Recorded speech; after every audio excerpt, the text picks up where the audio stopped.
नमस्कार, आप देख रहे हैं न्यूज 18 राजस्थान। आपके साथ मैं हूं अभिषेक। जयपुर में बीजेपी की राष्ट्रीय पदाधिकारियों की बैठक चल रही है, जिसे प्रधानमंत्री नरेंद्र मोदी ने संबोधित किया। प्रधानमंत्री नरेंद्र मोदी वीडियो कॉन्फ्रेंसिंग के माध्यम से बीजेपी पदाधिकारियों से जुड़े। प्रधानमंत्री नरेंद्र मोदी ने कहा कि उन्हें जनसंघ से बीजेपी तक के पार्टी के इस विस्तार पर गर्व है।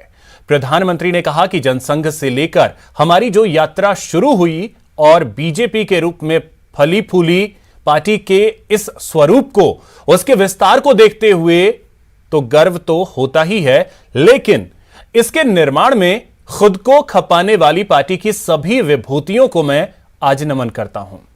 पीएम मोदी ने कांग्रेस का नाम लिए बिना परिवारवाद की राजनीति को ही प्रमुखता देने का आरोप लगाया। उन्होंने कहा कि यह परिवारवादी पार्टियां आज भी देश को पीछे ले जाना चाहती हैं। उनका सार्वजनिक जीवन परिवार से शुरू होता है और सिर्फ परिवार के लिए ही होता है।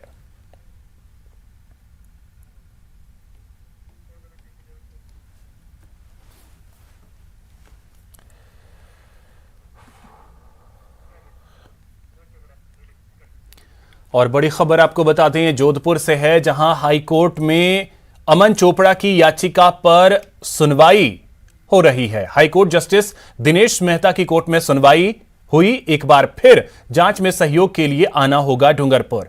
27 मई को सुबह 11 बजे से शाम 5 बजे तक जांच में सहयोग करेंगे। 8 जुलाई को मामले में फिर सुनवाई होगी। गिरफ्तारी पर रोक जारी रहेगी। इस मामले में नया केस दर्ज कर गिरफ्तार नहीं किया जा सकेगा। जोधपुर हाईकोर्ट में अमन चोपड़ा की याचिका पर आज सुनवाई हुई।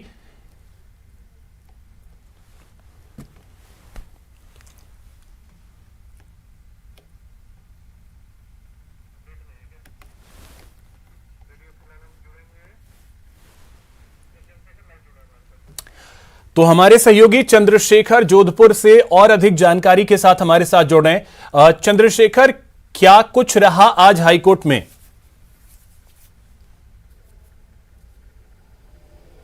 देखिए सुमित, आज अमन चोपड़ा की याचिका पर फिर सुनवाई हुई। सुनवाई के दौरान जो है सरकार की ओर से विशेष नियुक्ति किए गए अधिवक्ता ने जो है फिर से जो है उनसे जांच में सहयोग करने की मांग की।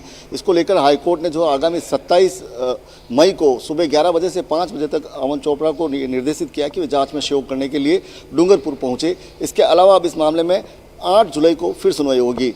तब तक जो है जो पूर्व में आदेश किए गए थे, जिसमें गिरफ्तारी पर रोक लगा रखी है, और इसके अलावा इस मामले में कोई नई एफआईआर दर्ज करके गिरफ्तार जो है उनको नहीं किया जा सकता। इस आदेश को जो है जारी रखा गया है।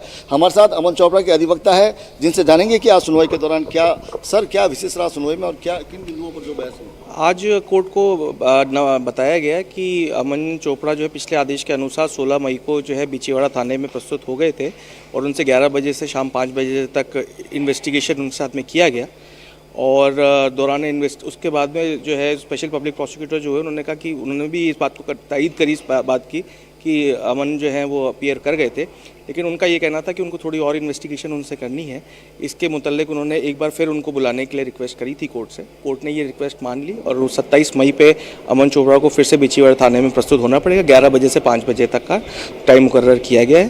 पिछला जो पूर्वादेश था कि बिचीवाड़ा थाने की एफआईआर के अंदर अरेस्ट पे स्टे, और यदि कोई और एफआईआर लॉन्च होती तो उस पर भी स्टे वो बदस्तूर जारी रखा गया है 8 जुलाई तक।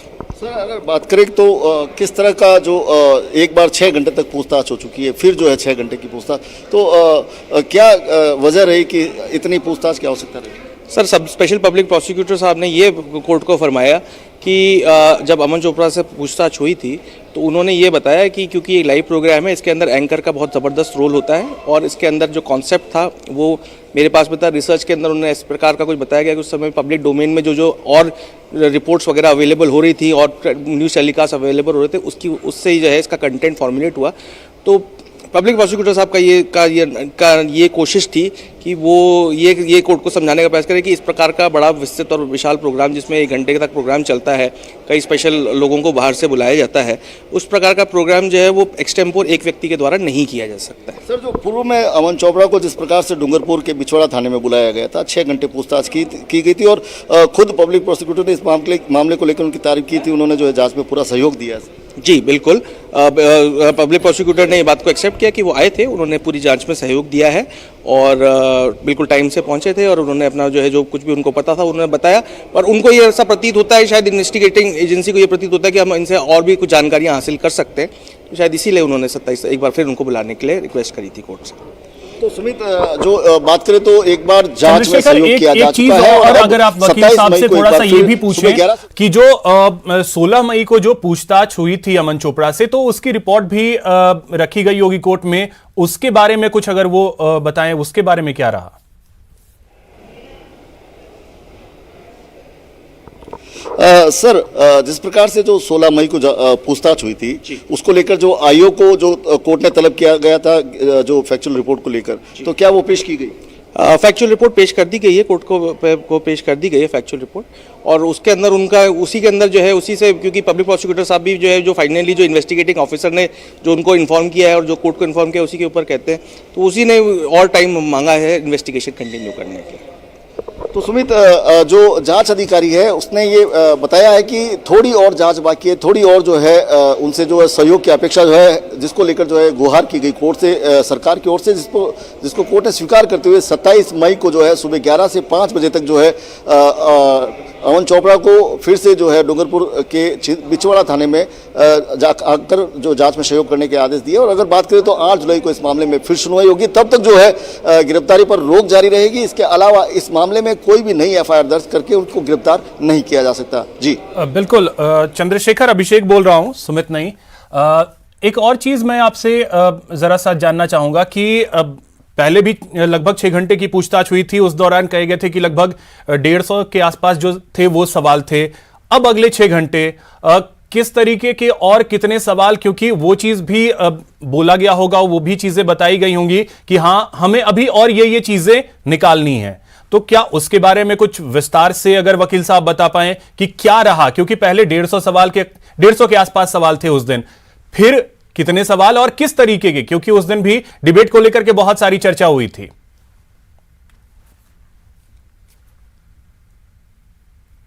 बिल्कुल, ये वकील साहब से जानने का प्रयास करेंगे। वकील साहब, करीब 150 सवाल जो है 16 मई को पूछे गए थे इस पूरे घटनाक्रम को लेकर, और क्या उनमें क्या कमियां रह गई? ऐसे कितने और सवाल बाकी है कि 6 घंटे पूछताछ? सर, जो पब्लिक प्रोसिक्यूटर साहब ने कोर्ट को इन्फॉर्म किया, उन्होंने ये कहा कि अमन चोपड़ा से जब पूछताछ की गई तो उनसे कई सवाल प्रोग्राम के बनाए जाने के बारे में पूछे गए। उन्होंने ये बताया कि एक्सटेम्पोर प्रोग्राम होता है, क्योंकि ये पैनल डिस्कशन होता है, लाइव प्रोग्राम होता है। और उन्होंने ये बताया कि भाई इसके अंदर जो कोई स्क्रिप्टेड प्रोग्राम नहीं होता, जिसमें कोई स्क्रिप्ट राइटर नहीं होता है, और इसके अंदर जो भी कार्रवाई होती है, या जो मेरा काम मॉडरेटर का होता है, और मैं उस समय पे उसको एक्सटेम्पोर ही उसको चलाता हूँ। तो जो है इन्वेस्टिगेटिंग एजेंसी का ये व्यू है कि ये इतना बड़ा कार्यक्रम इतने बड़े चैनल के ऊपर जो है एक व्यक्ति जो है अपनी खुद की सूझबूझ से नहीं चला सकता, ऐसा उनका मानना है। तो इसके लिए जो है उन्होंने कहा है कि हम और पूछना चाहते हैं कि चलिए ठीक है, तो इंतजार है 27 मई का, जब एक बार फिर से अमन चोपड़ा को बिछवाड़ा थाने जाना होगा और जांच में सहयोग जैसा पहले उन्होंने किया, इसके लिए उनकी तारीफ भी की गई कि उन्होंने जांच में सहयोग किया है। आगे एक बार फिर से वो सहयोग करने के लिए जाएंगे। बहुत शुक्रिया चंद्रशेखर आपका तमाम जानकारी के लिए। अब बात करते हैं दौसा की। जिले के अलग अलग थानों में रेप और गैंगरेप के 4 केस दर्ज हुए हैं। पुलिस ने सभी केस दर्ज करने के बाद मामलों की जांच शुरू कर दी है। महिला थाने में एक नाबालिग लड़की ने मुकदमा दर्ज कराया है कि वो संगम विहार कॉलोनी में किराए के कमरे में रहती थी और उसकी एक महिला दोस्त के जरिए एक युवक से दोस्ती हो गई। इसके बाद महिला दोस्त उस युवक को लेकर कमरे पर आ गई, जिसके बाद युवक ने रेप किया। इसी तरह सिकंदरा थाने में 2 मुकदमे दर्ज किए गए, जिसमें एक नाबालिग लड़की शौच के लिए घर से बाहर निकली थी, तभी 3 लोगों ने नाबालिग का मुंह भींचकर सुनसान जगह पर ले गए और गैंगरेप किया। इसके अलावा एक महिला ने भी सिकंदरा थाने में रेप का केस दर्ज कराया है। वहीं चौथा केस महवा थाने में दर्ज किया गया है, जिसमें महिला ने अपने पड़ोसी युवक पर रेप का आरोप लगाया है।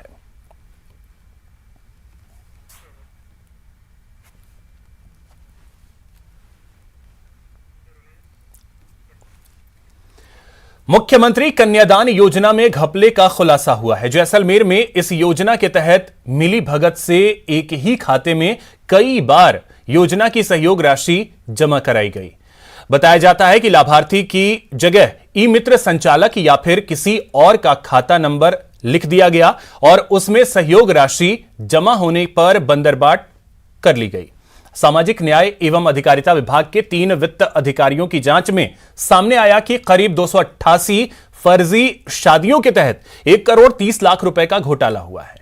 प्रथम दृष्टया इसमें यह सामने आया है कि लाभार्थी और ई मित्र संचालकों ने मिलीभगत से यह कारनामा किया है। जब विभागीय जांच हुई तो घोटाला उजागर हो गया। इसके बाद विभाग ने सामाजिक सुरक्षा अधिकारी जैसलमेर हेमंत सैनी, सांकड़ा भवानी सिंह चारण और सम चुतराराम को सस्पेंड कर दिया।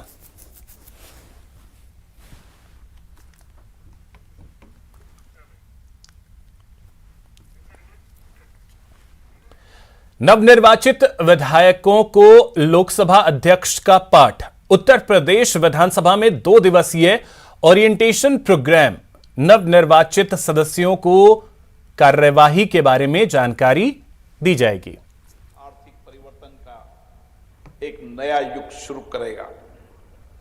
मैं इस मौके पर हमारे विधानसभा के अध्यक्ष सतीश महाराज जी को भी अभिनंदन करता हूं कि उन्होंने उत्तर प्रदेश के अध्यक्ष के रूप में अपना दायित्व संभाला है।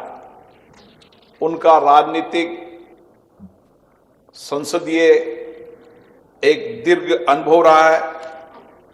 मुझे आशा है इस अनुभव का लाभ सभी माननीय विधायकों को मिलेगा और उनके सतत मार्गदर्शन में ये विधानसभा अपने पूर्व अध्यक्षों के रूप में एक गौरव को अनुभव करेगी। उत्तर प्रदेश के अंदर 47 से ज्यादा माननीय महिला विधायक, 128 से ज्यादा माननीय नए विधायक और 200 से ज्यादा फिर चुनकर आए विधायक, उन सभी माननीय विधायकों का जो 18वीं विधानसभा के अंदर चुन के आए हैं, मैं हार्दिक अभिनंदन करता हूं, स्वागत करता हूं। मुझे आशा है सभी माननीय विधायक इस गौरवशाली विधानसभा के परंपराओं को, उच्च मर्यादाओं को, गरिमा को बनाए रखेंगे और किस तरीके से सामूहिक रूप से मिलकर इस उत्तर प्रदेश का समावेशी विकास हो, सर्वांगीण विकास हो, उसके लिए अपना योगदान निश्चित रूप से देंगे। साथियों, हम आज़ादी की 75 वर्ष की इस लोकतंत्र की यात्रा से गुजर रहे हैं और इस 75 वर्ष की इस लोकतंत्र की यात्रा में हमारे देश में संसदीय लोकतंत्र सशक्त हुआ है, मजबूत हुआ है।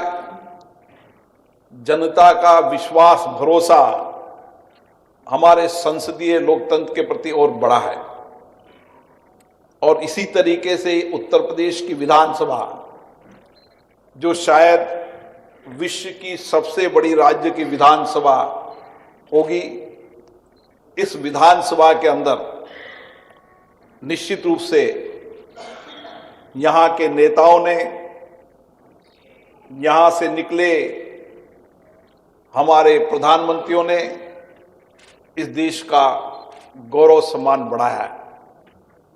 ये प्रदेश वो प्रदेश है जहां पर वर्तमान प्रधानमंत्री भी उत्तर प्रदेश के हैं और 9 से ज्यादा प्रधानमंत्रियों ने इस देश का नेतृत्व किया है। इसलिए राष्ट्रीय राजनीति के अंदर भी उत्तर प्रदेश की हमेशा विशेष भूमिका रही है और उत्तर प्रदेश विधानसभा की भी सभी विधानमंडलों के मार्गदर्शन में विशेष भूमिका रही है। मैं कांग्रेस के मंत्री विधायक एक के बाद एक सरकार के लिए मुसीबत का सबब बन रहे हैं। माननीयों के साथ ही उनके रिश्तेदारों के खिलाफ दर्ज मामले सरकार की टेंशन बढ़ा रहे हैं। इन प्रकरणों के चलते विपक्ष जहां लगातार हमलावर हो रहा है, तो कांग्रेस को बचाव करना भारी पड़ रहा है। देखिए एक रिपोर्ट। सरकार की चिंताएं कम होने का नाम नहीं ले रही हैं।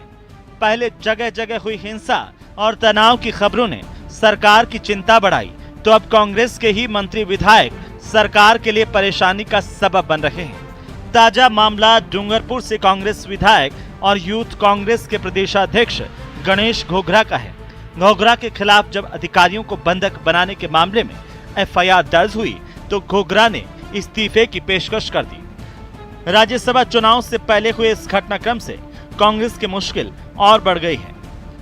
वहाँ घटना दूसरी हो गई। वहाँ कोई अति उत्साह में किसी को बंद कर दिया, एटीएम को बंद कर दिया, तो कानून का राज है राजस्थान के अंदर और कानून का राज रहना चाहिए, इसलिए एफआईआर दर्ज हो गई।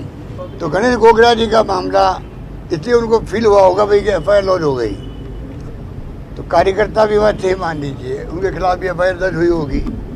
इस रूप में उन्होंने प्रोवोकेशन जो होगा उसके कारण इस्तीफा देने का उन्होंने घोषणा की होगी। हम उनको संदेश करेंगे, अच्छे व्यक्ति है, नौजवान साथी है। मलिंगा, महेश जोशी और महेंद्र चौधरी से जुड़े मामलों ने सरकार की चिंता बढ़ाई है। हालांकि सरकार कह रही है कि ऐसे मामलों को तूल तभी दिया जाना चाहिए जब राजनीतिक हस्तक्षेप किया जा रहा हो। यदि किसी के रिश्तेदार के खिलाफ मामला दर्ज हुआ है, तो कानून निष्पक्षता से अपना काम करेगा। राजनीतिक हस्तक्षेप हो रहा है, मैं गंभीरता से कह रहा हूँ आपको। कई बार मीडिया वाले भाई को लेके, बेटे को लेके, पत्नी को लेके कुछ बोल देते हैं, छापते रहते हैं, वो अच्छी परंपरा नहीं है। हाँ, अगर आपको लगे आप राजनीतिक पद पे बैठे हुए हो, एमएलए हो, एमपी हो, मंत्री हो, और आप अपने पद का प्रभाव का उपयोग कर रहे हो बचाने के लिए, तब आप आरोप लगाओ उस विधायक पर, एमपी पर या मंत्री पर। अगर कोई रिलेटिव कोई काम करता है, गलत काम करता है, कानून उसका अपना काम करेगा। कानून व्यवस्था को लेकर एक बात आप मानकर चलिए, खुद मुख्यमंत्री जी लगातार मॉनिटरिंग कर रहे हैं। राजस्थान में कानून का इकबाल होना चाहिए, गुड गवर्नेंस होनी चाहिए। जो लोग हमारे कानून व्यवस्था को चुनौती देते हैं, दुनिया जानती है यूपी, हरियाणा, बिहार के क्या हालात हैं। राजस्थान में हम कभी भेदभाव नहीं करते। जहाँ लगता है, खुद चीफ मिनिस्टर ने आगे बढ़कर कहा कि यदि मेरा एमएलए, मेरा मिनिस्टर कहीं भी गलत है, तो वो किसी का बचाव नहीं कर रहे, पुलिस अपना काम कर रही है। तो ऐसे में आपको राजस्थान में गुड गवर्नेंस और ईमानदारी का शासन कहाँ मिल सकता है? वो राजस्थान में है। मुश्किल ये भी है कि डॉक्टर महेश जोशी मुख्य सचेतक और महेंद्र चौधरी उप मुख्य सचेतक हैं। दोनों ही सीएम अशोक गहलोत के करीबी हैं और दोनों के ही रिश्तेदारों के खिलाफ दर्ज मामलों से सरकार को जवाब देना भारी पड़ रहा है। खास बात यह है कि ये दोनों ही गंभीर किस्म के अपराध हैं, जिनमें माननीयों और उनके रिश्तेदारों के खिलाफ मामले दर्ज हुए हैं। राज्यसभा चुनावों को देखते हुए सरकार कार्रवाई से बच रही है, तो आम जनता को जवाब देना भी मुश्किल हो रहा है। दिनेश शर्मा, न्यूज़ 18 जयपुर। एक बड़ी खबर आपको बता दें, जयपुर के फागी से खबर है, जहां टेक्निकल हेल्पर भर्ती परीक्षा में धांधली का आरोप लगा है। कॉलेज प्रबंधन पर अभ्यर्थियों को प्रवेश नहीं देने का आरोप लगा है। गुस्साए अभ्यर्थियों ने हंगामा किया है, प्रशासन के खिलाफ नारेबाजी कर रहे हैं। कॉलेज के बाहर विरोध प्रदर्शन शुरू हो गया है। मात्र 15 से 20 अभ्यर्थियों को अंदर प्रवेश देने, अन्य को नहीं देने का आरोप लगा है। रेनवाल के राजधानी इंजीनियरिंग कॉलेज का यह मामला है। तो ये बड़ी खबर आपको बता दें,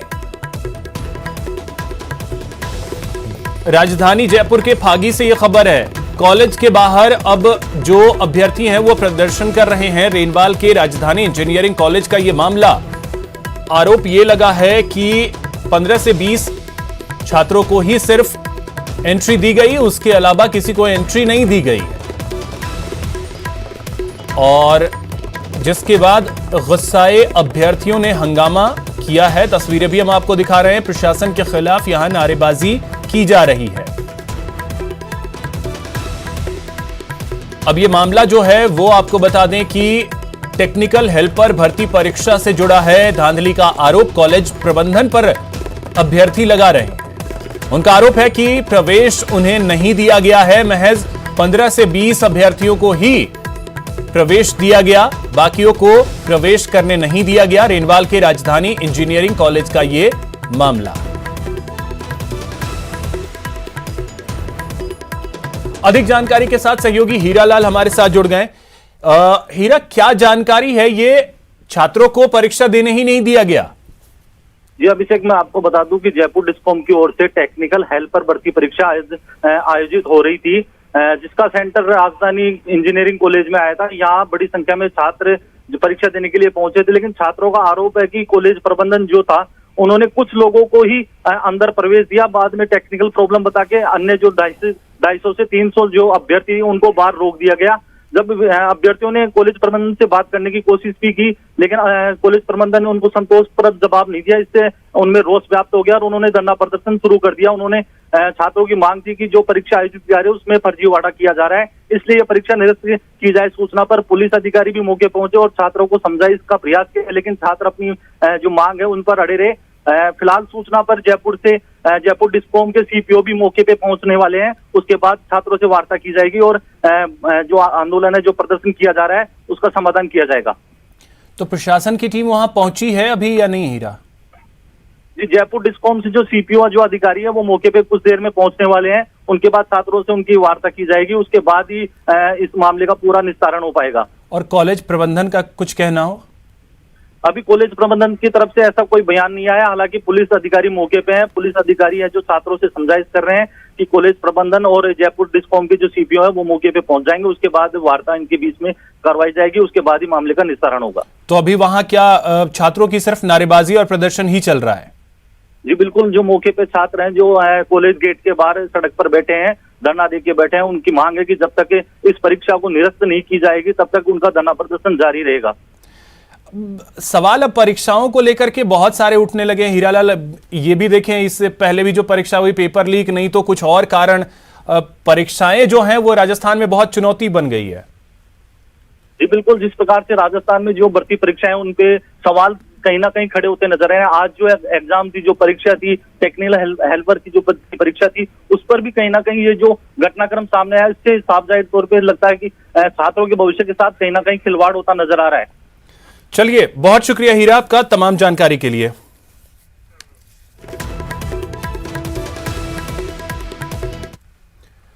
बीजेपी नेता राज्यवर्धन सिंह राठौड़ ने राज्य की कांग्रेस सरकार पर निशाना साधा है। राठौड़ ने कहा कि प्रदेश में कुशासन और जंगल राज है, विकास ठप हो गया है, राजस्थान विकास की दौड़ में पिछड़ गया है। अब यह बीजेपी की जिम्मेदारी है कि प्रदेश में अंतिम व्यक्ति तक विकास की गंगा पहुंचे। अभी हमारे साथ हैं बीजेपी नेता राज्यवर्धन सिंह राठौर। सर, राजस्थान की धरती पर बीजेपी पदाधिकारियों की बैठक हो रही है, कितना महत्वपूर्ण समझते हैं? कि पूरी देश की प्रगति के अंदर, देश की मजबूती के अंदर राजस्थान का एक बहुत बड़ा रोल रहा है और ये जयपुर के लिए, राजस्थान के लिए सौभाग्य की बात है कि पूरे देश भर से भारतीय जनता पार्टी, जो विश्व की सबसे बड़ी पार्टी है, उसके पदाधिकारी हमारे राजस्थान और जयपुर में आए हुए हैं। हमारे लिए गर्व की बात है, गौरव की बात है। पूरे देश के अंदर एक सेवा भाव का माहौल रहे। हमारी पार्टी का जो लक्ष्य है अंत्योदय का, अंतिम व्यक्ति का उदय हो, उसी के लिए जो प्रधानमंत्री मोदी जी ने नारा दिया है कि सबका साथ, सबका विकास, सबका विश्वास और सबका प्रयास, उसके लिए संगठन में एक ट्रेनिंग की जरूरत होती है और संगठन में आपस में बैठ के चर्चा की जरूरत होती है। इसीलिए यहाँ पदाधिकारी सभी आए हुए हैं। सर, बीजेपी के बड़े बड़े नेता राजस्थान से हैं, लेकिन राजस्थान में बीजेपी की सरकार नहीं है। क्या बड़ी चुनौती है अगले विधानसभा चुनाव को देखते हुए? अफसोस की बात यह है कि राजस्थान के अंदर कुशासन हो रहा है, जंगल राज है, सरकार के नाम पे जीरो है, सिर्फ अपनी कुर्सी की चिंता हो रही है, उससे राजस्थान पिछड़ गया है। ये एक चिंता की विषय है और ये दुख की बात है। दौसा में नाबालिग के साथ रेप हुआ। किराए पर रहने वाली एक नाबालिग के साथ रेप की वारदात को अंजाम दिया गया। पीड़िता की दोस्त ने आरोपी से दोस्ती करवाई थी। पीड़िता की दोस्त ही आरोपी को कमरे पर लेकर आई।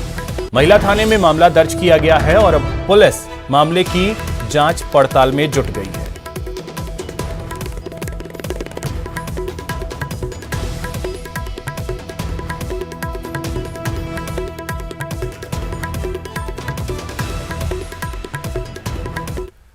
पुलिस की एक बड़ी कार्रवाई देखने को मिली है। पाली पुलिस ने यह बड़ी कार्रवाई की है और शराब तस्कर को धर दबोचा है। 21 लाख रुपए की शराब बरामद की गई है। एक तस्कर गिरफ्तार किया गया। ट्रेलर में भरकर आरोपी यह शराब गुजरात ले जा रहा था। इसी दौरान पाली पुलिस ने कार्रवाई को अंजाम दिया और शराब तस्कर को गिरफ्तार कर लिया है। यह तस्वीर हम आपको दिखा रहे हैं। 21 लाख रुपए की यह शराब बताई जा रही है जिसे गुजरात ले जाया जा रहा था।